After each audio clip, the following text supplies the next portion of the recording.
xam lu tax bërëb bi ñu nekk nii mooy bërëbu sàcc bu mag bi Alioune Sall la ñuy jiñ sàcc fii moom moo fi maire fii Guédiawaye la donc bul xam c'est-à-dire ñoom ils ont tout fait pour créer ay nit indi leen pour gëmloo Sénégalais yi ne leen ah waa Guédiawaye de moom lañu àndal tey loolu weddi nañ ko c'est très simple waa Guédiawaye génn nañ wan ko ni ko ñoom ànduñu si que dañu bëgg mu démissionner loolu kese la grand. pourquoi mu war a démissionner ci maire bu Guédiawaye te dëkk falu ko fa population bi ñoo ko jox mandat mu nekk seen maire donc loolu confiance bokk la li nga xamante ni dañu signé tabb ko ci benn bërëb. comme caisse de dépôt et consignation bi nga xamante ni tekk na fa ndaw ma tànk. te gis nañ ko aussi wuy ji na di bërki démb. ñaari aspect yooyu noo ko mën a analyser. pourquoi mu war a démissionner mooy loolu da nga koy laaj Macky Sall nan la def ba jëlee Khalifa Sall ci maire Dakar Khalifa Sall moom maire Dakar la woon te moo gënoon grave bu Guédiawaye fop te ñëpp gis nañ Khalifa Sall 1 milliard lañ koy jiñ te leer na Sénégal yëpp mais 1 milliard yi 700 millions yi daanaka ci social la dem ñii ay 6 000 milliards lañ leen jiñ donc kuy dem di wuy di yëg di wàcc te ñu jox la poste boo dee góor da nga war a démissionner boo démissionner ñi démissionner loolu c'est très simple. La même question que j'ai posée à Maïmouna Bousso tout à l'heure. Souvent, Karim est cueilli par les forces de l'ordre et ramené au commissariat, certainement, pour passer des nuits là-bas. Dites-nous, pourquoi ce dynamisme de votre part? Comment vous trouvez cette énergie? Non, c'est très simple. C'est-à-dire, man ak ñi ma àndal, ça c'est très simple. Moi, je veux juste faire comprendre aux Sénégalais que nous sommes des patriotes et on a le droit de manifester. C'est la Constitution du Sénégal qui nous autorise de manifester. C'est très simple. Alors, le préfet n'a pas le droit de nous interdire. Nous, on ne prive pas nos droits. C'est tout simplement ça. C'est tout simple. Rien d'autre. Il n'y a rien derrière. Juste je veux être patriote et je m'en force pour être patriote. C'est tout. Et avec les forces de l'ordre, comment vous négociez chaque soir pour sortir et ne pas passer la nuit en prison? Non, c'est pas moi qui négocie. C'est eux qui prennent les décisions.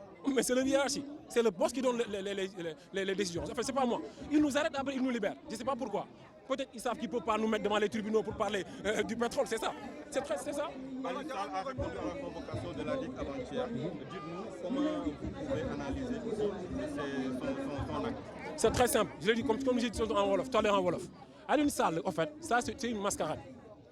On a compris que la justice sénégalaise, qui est leur boss, c'est Macky Sall. C'est Macky Sall, c'est le ministre de la Justice qui est le patron de la justice sénégalaise. Le ministre de la Justice, c'est Macky Sall qui est le patron. Donc le pouvoir exécutif piétine sous le pouvoir judiciaire. En fait, l'indépendance de la justice, de la justice au Sénégal, c'est de l'utopie, ça n'existe pas. On n'attend pas d'eux. On n'attend pas d'eux la libération d'Ali Sall ou une justice équitable. Nous attendons l'opinion internationale pour qu'on puisse sortir de cette fléau. Ils sont tous des voleurs. Le plus grand voleur, c'est Macky Sall. Merci beaucoup. Ok. Maman war yéeg si kaw seen bi mu wàccee ñu wax. D'accord, allez-y. wàcc kol yi wàcc robe yi wàcc xaftaan yi wàcc lépp jàkkaarloo moom xeer kon jaajëf jërëm merci beaucoup merci Maïmouna le président Mamadou Lamine Diallo en attendant Mamadou Lamine Diallo ñëw frère notre boss après Mamadou Lamine Diallo ñu jox parole Mamadou Lamine Diallo pare ñu jox waa délégation nationale ànd ñu bokk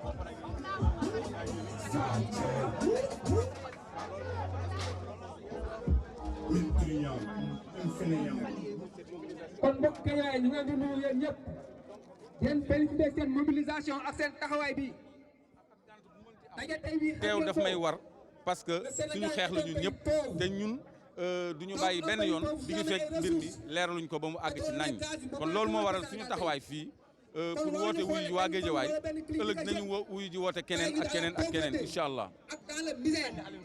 donc ñun ñëpp war nañoo taxaw xam ni combat bi non woolu bi ñu ko woolu man maa ngi ko doon séntu parce que yoonu enquête bi la parce que mënuñoo déglu ñi nga xam ne ñooy yóbbu sàcce yi maanaam ñi nga xam ne ñooy dénoncé ba noppi bañ a déglu ki nga xam ne moom la ñuy joxoñ baaraamu tuuma kon même bu dul dëgg ci ñoom sax il faut ñu woo ko il faut ñu déglu ko léegi nag ñuy xool fan lay mujj parce que procédure bi procureur jël moom la ñu xamul commencé ci seede yi parce que Aliou Sall dañ ko déglu comme seede te dañ ko waroon déglu comme ku ñu joxoñ baraamu tuuma donc loolu mooy différence procédure bi nga xam ne moom moo daan am nga xam ne instruction lañ doon tijji jox dossier bi benn juge d'instruction mais fii dañu commencé di entendre nit ñi comme témoin xaw ma nag fu muy mujj. alors est-ce que jàpp ngeen démission Aliou Sall démission na CDC mën na considéré woon tournant ci dossier non CDC jotewul ak dara ak suñu pétrole directement démission bi mu ci démissionné défaite la ak gàcc la ci président Macky Sall mi jëloon responsabilité nommé ko par décret moom moo waroon jël la même chose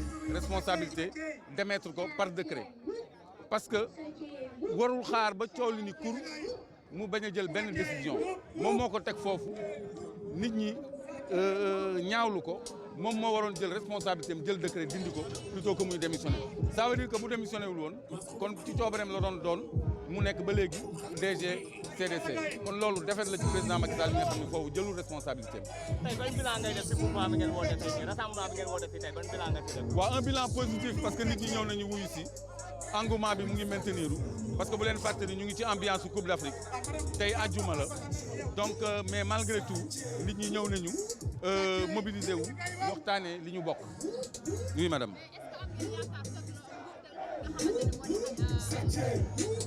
waaw am nañ ci yaakaar nguur dina ko teg loxo par force parce que mënuñu miim mënuñu jéggi mënuñu teggi buñ ko tegul loxo ñun askan wi ñooy continuer di ñaxtu ba yoon leeral parce que quand même lii du affaire bu ndaw nit ki boo bëggee sa rakk am xaalis yow am nga caisse noire 8 milliards jëlal ci 5 nga jox ko moom mu def ay business am mais li nga xam ni ressource naturelle la dañ koy exploiter pendant 300 ans nga bëgg a ñëw jël ko jox ko sa rakk associé am loolu askan wi moo ko dul nangu kon tant que leeraluñu loolu tant que teguñu nit ñi ci yoon ñun duñu bàyyi loolu mooy tënk état bi pour fay coow li mu teg yoon ci kaw ñi nga xam ne ñoom lañu joxuñ baaraam tuuma notamment Aliou Sall ak ñi mu àndal te du ma jéggi nag ministre Aly Ngouille Ndiaye bi nga xam ne moom moo nekk à l'origine du rapport de présentation bi nga xam ni ay neen rek la dëppoowul li ci nekk ak dëgg te kooku am na ci responsabilité donc ñëpp ñi ci am responsabilité dañ leen teg ci kanamu yoon ñu assumer seen responsabilité parce que politicien bu fi am problème de gestion procureur ci boppam mooy def conférence de presse rapidement ñu placé ko ci mandat de dépôt doog a enquête gis nañ fi ñoo xam ne dañ leen tëj ñaari at doog a enquête bi léegi kii mbiram dafa leer IGE def na rapport OFNAC def na rapport ay documents yu précis ñun ñu ngi koy génnee di ko joxe yu leer nañ kon tey jii yoon dafa war a def liggéeyam warul xaar dara.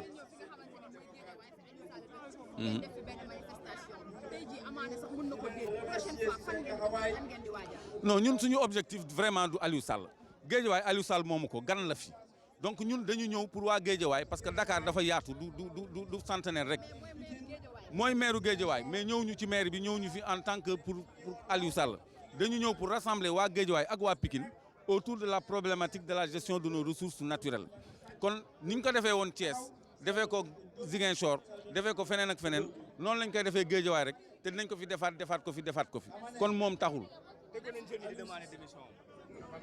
Entraîneur de l'équipe nationale du Sénégal. waaw tàccu leen loolu. xam ngeen su jëloon Youssou Ndour yi ñëpp ñoo bëgg Youssou Ndour. jox ko numéro 10. ne ko yow yaay avant-centre équipe nationale du Sénégal ci Coupe d'Afrique. yéen ñëpp di ngeen ne Aliou Cissé day sabab. yéen ñëpp di ngeen ne kon nag Aliou Cissé dafa am ñu muy liggéeyal. su dul Égypte muy Algérie wala muy